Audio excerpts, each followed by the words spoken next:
Hola Altubers, acabo de ver Maestro y no he podido resistir la tentación de venir a contaros lo mucho que me ha gustado esta película.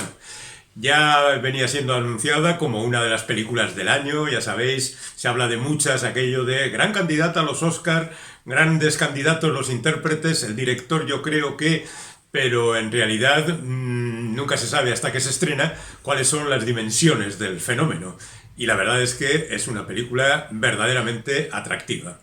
No voy a negar que es conveniente conocer un poquito la figura de Leonard Bernstein, pero bueno, os la explicamos rápidamente. Leonard Bernstein ha sido el gran músico estadounidense, porque además ha juntado en sí mismo una serie de factores que no son comunes a los músicos. Él era intérprete, director de orquesta y multiinstrumentista, por supuesto, pero también era compositor. Y no solo se arreglaba con la música clásica, sino que escribía musicales y hacía bandas sonoras. Bueno, en realidad hizo una, pero la hizo muy bien. Y la verdad es que era un tipo dedicado intensamente a la música, con una enorme pasión y una vida verdaderamente apasionante. Lo cierto es que no veíamos en principio a Bradley Cooper como el tipo encargado de llevar a la pantalla una vida como la suya, pero el chico este nos está demostrando que verdaderamente es muy valioso y que va bastante más allá de aquel que era un secundario en Alias, que después destacó en Resacón en Las Vegas y en sus secuelas, y que con el paso del tiempo llegó a dirigir y protagonizar la última versión hasta el momento de Ha nacido una estrella, además de aparecer en otras muchas películas y ser un actor bien reconocido y famoso y que llena las plateas de los teatros. Bueno, pues este hombre ha decidido meterse en la vida de Leonard Bernstein y como tal, pues lo ha hecho de manera cariñosa, porque evidentemente siente un gran cariño por el personaje y al mismo tiempo crítica, y ha hecho una película que a mí me parece muy valiosa. Siguiendo con Leonard Bernstein, digamos que es el autor de West Side Story, por ejemplo, o de otro musical famoso como es Un día en Nueva York, On the Town, el título original, de ambos se hicieron películas, y de algunos musicales más. Hizo la banda sonora de La Ley del Silencio, On the Waterfront, el título original, de Elia Kazan, y compuso multitud de obras de música clásica, desde misas a sinfonías. Y lo hizo todo con una pasión y unas ganas verdaderamente asombrosas. Es verdad que la fama de compositor de musicales ha acabado haciendo olvidar a muchos que hizo todas estas cosas. Pero también como director de orquesta, el tipo era todo un espectáculo como director. Y fue el primer estadounidense que consiguió llamar la atención después de una larga tradición de directores de orquesta europeos, algunos de los cuales también eran todo un espectáculo, como Herbert von Karajan cuando dirigían. Yo creo que de alguna manera Bernstein tomó el ejemplo de von Karajan para incorporarlo incluso a su gestualidad. ¿Qué es lo que ha hecho Bradley Cooper? Pues, entre otras cosas, disfrazarse de Leonard Bernstein. Lo ha conseguido muy bien. La caracterización, no voy a decir que es perfecta, porque, por ejemplo, cuando conocemos a Bernstein con 25 años, la cosa chirría un poco, pero cuando el personaje empieza a ser mayor, uno ya empieza a creerse al bueno de Bradley Cooper interpretando ese papel. Se ha rodeado de una serie de talentos como el de Carey Mulligan, por ejemplo, que interpreta a su esposa, y además ha decidido incorporar una serie de elementos narrativos que a mí me parece que están muy bien. Antes de nada diré que ha habido polémica por una prótesis de nariz que se ha puesto el hombre para semejarse más a Bernstein, que era un tío con una nariz potente. Bueno, ¿qué problema hay con una prótesis? También ha habido un pequeño jaleo a cuenta de la apropiación cultural. Bradley Cooper no es judío y Bernstein lo era. Pero ¿cómo le vas a negar a un tipo que ha puesto tanto cariño y tanto trabajo en dirigir, guionizar y protagonizar una película sobre un personaje y que lo ha hecho razonablemente bien? Pues habrá que darle la oportunidad también de no solo de guionizar y de dirigir, sino también de interpretar al personaje. Y a mí me parece que lo ha hecho bien.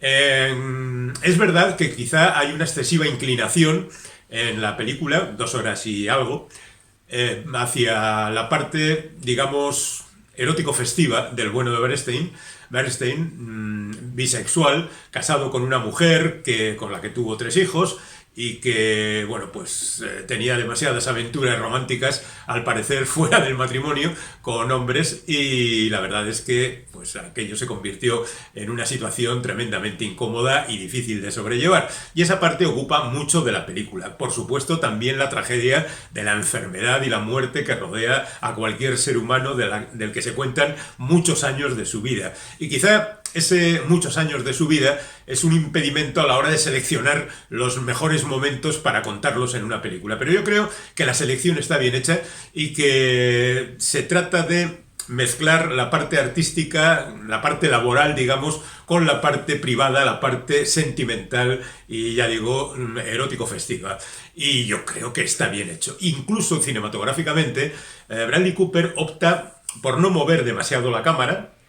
Utiliza generalmente la cámara fija, a veces la mueve, pero poco, y la verdad es que utiliza unos encuadres que vienen muy bien a la intensidad narrativa de cada momento y opta en cada secuencia por un estilo diferente. Lo mismo mantiene un plano fijo durante una secuencia como muy tensa de discusión y encima opta por un plano general de manera que todo podría difuminarse, pero él confía en sí mismo y en Carey Mulligan, que son grandes intérpretes y gracias a ellos consiguen ese impacto que se trata de que alcance el espectador, ¿no? En otros momentos utiliza, ya digo, encuadres un poco más laterales, de manera que tienes una parte de la pantalla donde está ocurriendo algo y en la otra está ocurriendo otra cosa diferente. En definitiva, que me parece que también cinematográficamente la película está muy bien.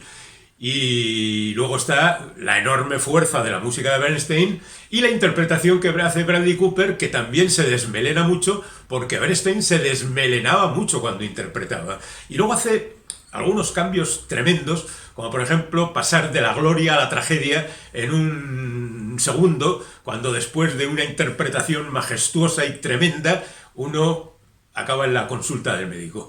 Y la verdad es que te va llevando de manera verdaderamente sorprendente. Ya digo, a mí me ha gustado mucho y debo reconocer que tampoco conocemos demasiadas películas que hablen de la historia de los compositores. Es verdad que en los años 30 y 40 en Hollywood se hicieron algunas películas hablando sobre la vida de Frank Liszt o intérpretes como Eddie Dukin, pero lo cierto es que no hay muchas películas que hablen de esto. Hacemos un pequeño repaso e inmediatamente despedimos este programa. Yo creo que la gran figura retratada en el cine es Beethoven, con larga diferencia, porque ya en 1936 Abel Gance, aquel que hizo aquel Napoleón histórico, ya hizo una biografía de este hombre. Pero por ceñirnos a las últimas apariciones de Beethoven en la pantalla, podríamos hablar de Amor Inmortal, que se hizo en 1994, con Gary Oldman interpretando a Beethoven. Es una historia más cercana también a lo romántico que a otra cosa, porque como descubrieron unas cartas en las que se mencionaba a un amor inmortal, pues se especula durante toda la película sobre qué mujer podía ser a la que estaban dirigidas esas cartas y esa denominación. La película no era gran cosa, pero bueno, ¿qué le vamos a hacer? Más interés tenía Coping Beethoven, que hizo en 2006 Agnieszka Holland con Ed Harris como protagonista. Y aquí se cuenta la historia de la composición de la novena sinfonía de Beethoven, ya sabéis, esa cuyo cuarto movimiento es el himno a la alegría, y que le pilla a Beethoven ya prácticamente sordo y desesperado con su situación por no poder oír su propia música. Y es un Beethoven cascarrabias y peleón a quien una becaria, por utilizar terminología actual, le pone en su sitio. Es una película interesante, pero tampoco es un peliculón fantástico. Hay otra película de 2020 que no conozco, titulada simplemente Beethoven, y donde se cuenta la historia de este músico, ¿no? Es curioso porque Beethoven tiene bastantes muestras y de Bach, de Johann Sebastian Bach, no se conocen demasiadas. Hay una que se titula Mi nombre es Bach, de 2003, y pues la verdad es que tampoco la conozco, no sé muy bien cómo hablar de esta película porque no la conozco, así que no voy a hablar. En ella se cuenta, por el resumen lo sé, la relación que tuvo Bach con Federico II de Prusia, porque ya se sabe que en la antigüedad los músicos vivían muy pendientes de lo que los reyes y nobles podían hacer por ellos. Muchos de ellos estaban bajo la protección de los poderosos y hacían lo que los poderosos decían.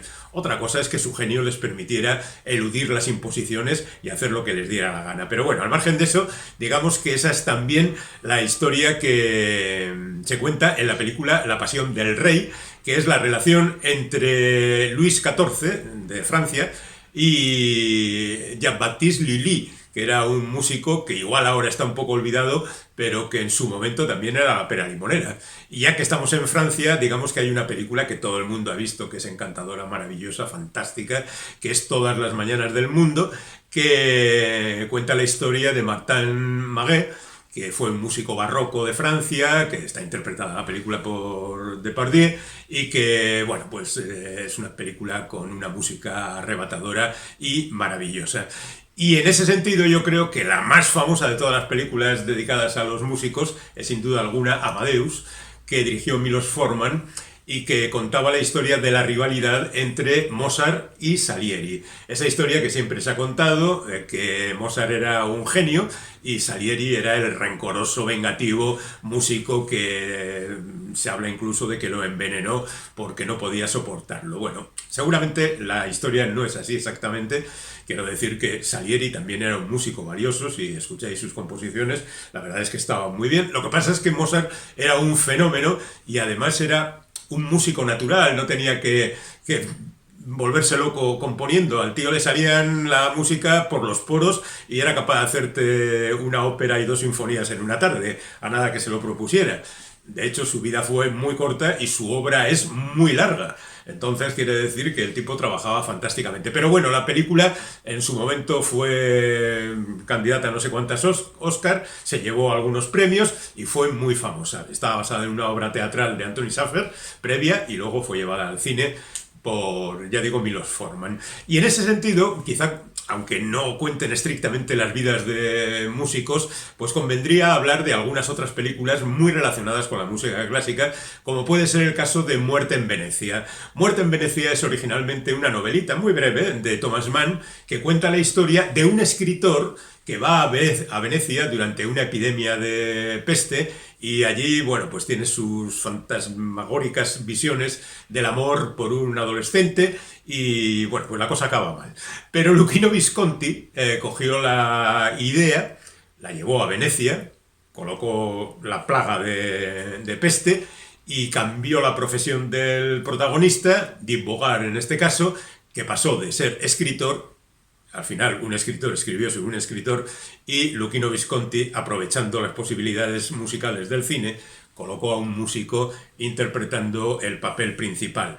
Un tal von Aschenbach, que se llamaba Gustav y que en realidad era un trasunto de Gustav Mahler, porque la música que se escucha en la película es la música de Mahler, la magnífica música de Mahler, y la película es, bueno, pues algo verdaderamente memorable. Deberemos recordar que Visconti hizo otra película también memorable, Ludwig, sobre la historia de Luis II de Baviera, el que llamaron el Rey Loco, que fue el protector de Richard Wagner y que creó una ciudad prácticamente para interpretar sus obras, Bayreuth. Y la verdad es que la película, que es un poco demasiado larga me parece, hace un fresco verdaderamente maravilloso de aquella época. Pero es que Visconti era mucho Visconti y bueno, pues hay que aceptarlo como tal.